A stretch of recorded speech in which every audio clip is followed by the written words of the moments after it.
রে পোড়ামুখী, তোর এখনো রান্না হলো না? সকাল থেকে কি করলি শুনি? একটা কাজও তো করিসনি।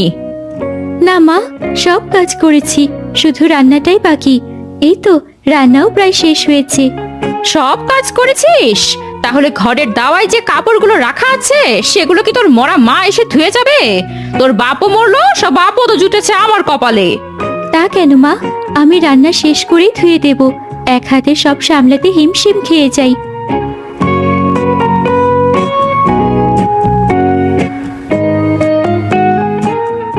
মা, আমার খুব খিদে পেয়েছে।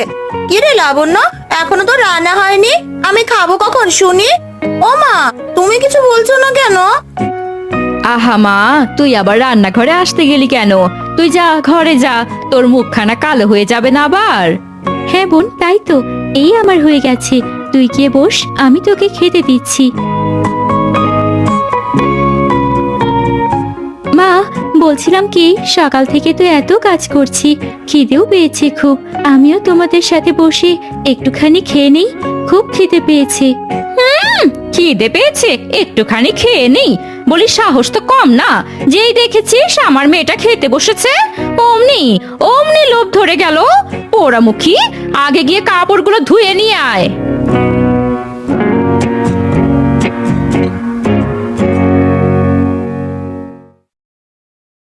কি রে লাবণ্য, কাপড় ধুচ্ছিস বুঝি? তা তোর গায়ে জোর নেই বুঝি? শরীরটা যে আর চলছে না গো চাচি। নিশ্চয়ই সকাল থেকে কিচ্ছু খাসনি। কত সুন্দর মুখখানা, শুকিয়ে গেছে একেবারে। ঠিক বলেছেন ভাবি, লাবণ্যর মতন মেয়ে গ্রামে দুখানা আর নেই। কাজে যেমন চটপটে, দেখতেও একদম হুর।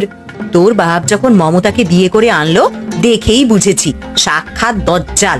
বাপরে, কথার কি ধার, যেন বুক চিরে কলিজায় গিয়ে লাগে। আর ওই মেয়েটা নীলা, যা চেহারা, তার আবার গর্বের শেষ নেই। ওই মেয়েকে নিয়ে যত আহ্লাদ, যেন লাবণ্য ওই বাড়ির কাজের মেয়ে। এইভাবে বলো না চাচি, মা আমায় বোনের তুলনায় একটু কম ভালোবাসে, তবে মা খারাপ নয়। তুই একদম মাটির মানুষ রে, তোর জন্য দোয়া করি রে মা।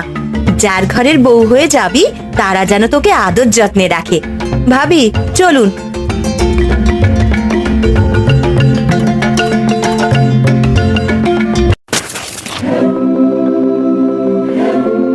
এই যা, সব ধুয়ে আনা কাপড়গুলো তো আবার নোংরা হয়ে গেল। আরে, আপনি আঘাত পাননি তো? না না, আমি ঠিক আছি। আমি দুঃখিত, আমার জন্য আপনার ধুয়ে আনা কাপড় আবার নোংরা হয়ে গেল। কাপড়গুলো আমি ধুয়ে নেব। এ কি, আপনার তো হাত কেটে গেছে, রক্ত পড়ছে তো। আহা, আপনি এত ব্যস্ত হবেন না। আপনি তাড়াতাড়ি বাড়ি চলে যান, আমার আবার এগুলো ধুয়ে বাড়ি যেতে হবে, না হলে কপালে দুঃখ আছে।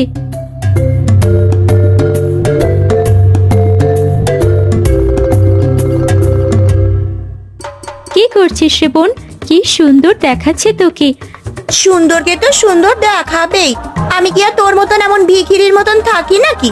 আমি সব সময় নিজের যত্ন নিই, সেজে গুজে থাকি, বুঝলি? আমি তো সারা দিন কাজ করি, তাই এসবের সময় হয় না, আর আমার ইচ্ছেও করে না রে।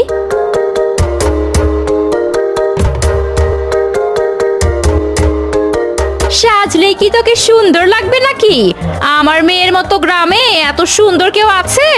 যেমন সুন্দর রূপ, তেমন সুন্দর চুল। দেখবি নীলার জন্য অনেক ধনী ঘরের ছেলে আসবে।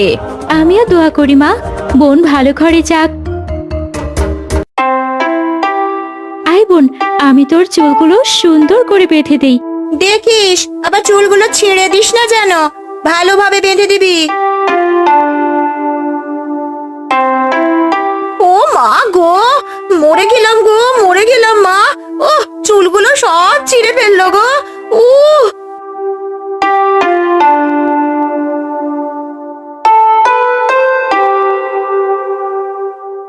তুই আমার মেয়ের চুলগুলো সব ছিঁড়ে ফেলতে চেয়েছিলি, তাই না?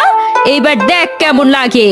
মা, আমায় ছেড়ে দাও মা, আমি বোনের চুল ইচ্ছে করে টানিনি, চুলের চট ছিল তাই। মা, আমায় ছেড়ে দাও। আমি কিছু বুঝি না ভেবেছিস? হিংসা ধরেছে মনে, তাই না? আমার মেয়ের ওপর হিংসা ধরেছে? যেই শুনেছিস মেয়ের ধনী ঘরে বিয়ে দেব, অমনি না? না মা, না, আমি এমনটা ইচ্ছে করে করিনি। বাবা শফিক, এভাবে আর কতদিন যাবে শুনি? তোর মায়ের তো বয়স হয়েছে, আর তুইও এখন ভালো ব্যবসা করছিস। এবার অন্তত বিয়েটা করে নে। বাবা, তুমি আবার শুরু করলে? তোমার আর মায়ের কি আমার বিয়ে ছাড়ার কোনো কথা নেই নাকি?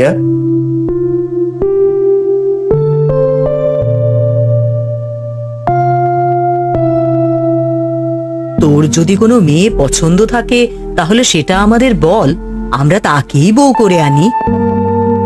কিরে, কোন ভাবনায় ডুবে গেলি? মা, আমার একটা মেয়েকে খুব পছন্দ হয়েছে। দেখতে খুব সুন্দর, নম্র, ভদ্র, সুশীল। যদি বলো তাহলে আমি সেই মেয়েকে বিয়ে করতে রাজি। কোথায় বাড়ি, পরিচয় সেসব কি জানা আছে? আমরা না হয় লোক পাঠিয়ে সেখানে যাব। সবকিছু তো আমি জানি না, তবে কোথায় থাকে তা বলতে পারি।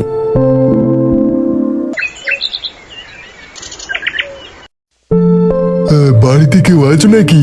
ও মমতা, বলছি বাড়িতে আছো নাকি?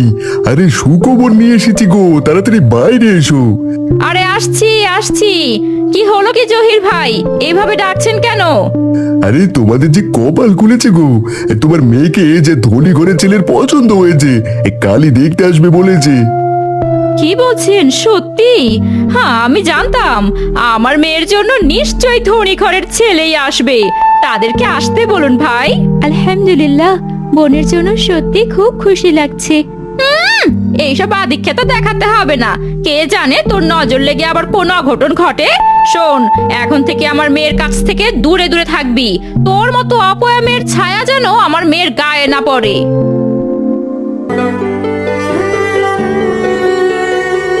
কি রে মা, কি হয়েছে তোর? এইভাবে কাঁদছিস কেন? কি হয়েছে? আর তোর হাত পড়লো কি করে রে? আমার তো কপালটাই পোড়া চাচি, হাত পুড়ে যাওয়া তো সামান্য ব্যাপার। এইভাবে কেন বলছিস? কি হয়েছে আমায় বল। রান্না করার সময় না, রাগ করে আগুনের কাঠ দিয়ে মেরেছিল মা, তাই পুড়ে গেছে। মা অবশ্য ইচ্ছে করে এমনটা করেনি। আর আজ বোনের বিয়ের সম্বন্ধ এসেছে, সে নিয়ে মা আমায় অপয়া অলক্ষণে কত কিছু বললো। না না, এবার তোর মা বেশি বেশি করছে। চল তো তুই আমার সাথে, তোর মাকে আমি দেখছি। না না চাচি, তাহলে যে মা তোমায় উল্টো পাল্টা বলবে। সে আমি দেখে নিবক্ষণ, তুই চল আমার সাথে।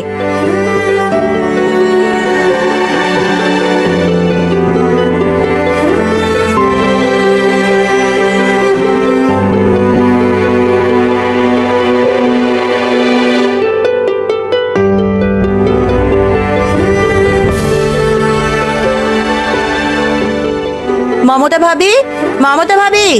কি হলো কি ভাবি, এভাবে চেঁচাচ্ছেন কেন? এই পোড়ামুখী আবার কিছু করেছে নাকি? আজ আমি তোকে মেরেই ফেলবো। বাকি কোথায় রেখেছেন?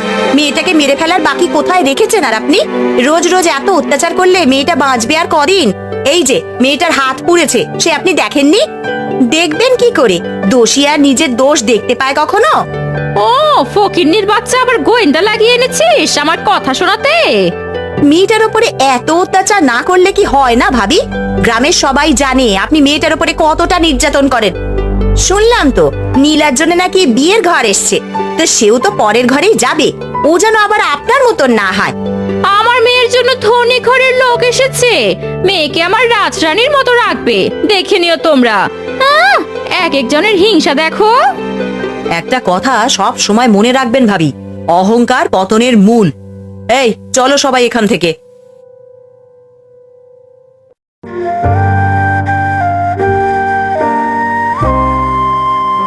এই হলো আমার মেয়ে নীলা।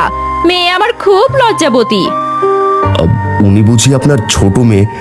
আমি যার বিয়ের প্রস্তাব নিয়ে এসেছি সে কোথায়? এ কি বলছো বাবা? আমার একমাত্র মেয়ে নীলা। তুমি তো আমার মেয়েকে পছন্দ করে এসেছো, আর এই তো সে তোমার সামনে বসে আছে। না না, আপনাদের নিশ্চয়ই কোথাও ভুল হচ্ছে।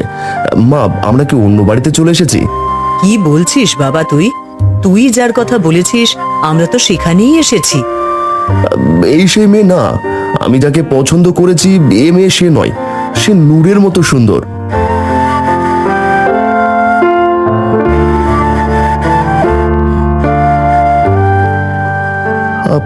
আপনি, আপনার মুখে কিসের দাগ এগুলো? আরে আপনি, এর মানে আমার বোনের জন্য আপনি বিয়ের প্রস্তাব নিয়ে এসেছেন? মা, উনি